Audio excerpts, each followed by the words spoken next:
ពុកម៉ែបងប្អូនបាទនេះគឺជាគំរូការស្លៀកពាក់ខាងជីពឯតតកតងទៅនឹង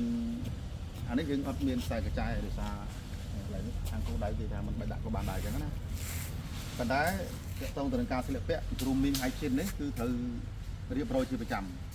grooming ពាក់ព័ន្ធទៅនឹងការតុបតែងឯកសណ្ឋានឲ្យបានស្អាតជាប្រចាំអូខេតាំងពីជើងខោមកខ្សែក្រវ៉ាត់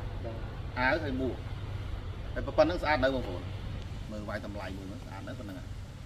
បាទបើមិនស្អាតមិនយកលុយស្អាត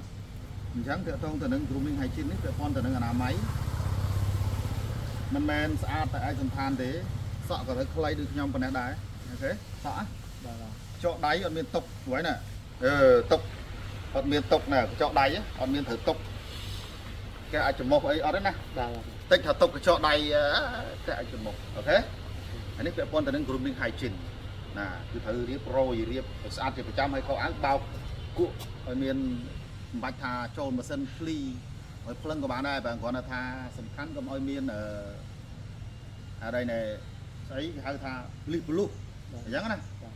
ហើយកុំឲ្យវាមានក្លិនណាឃ្លៀកនេះដាក់រ៉ូអនដាក់អីឲ្យវាឈ្ងុយមកមិនអញ្ចឹងហ៎យើងធ្វើការហត់ហើយពេលខ្លះកុំឲ្យឈោកបែរគេគេធំក្លិនទៅដល់ពេលគេប្រាប់មកខឹងគេទៀត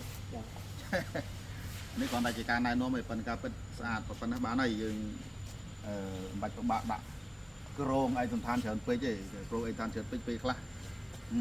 ស្អុះស្អាប់ទៅក៏ដោះ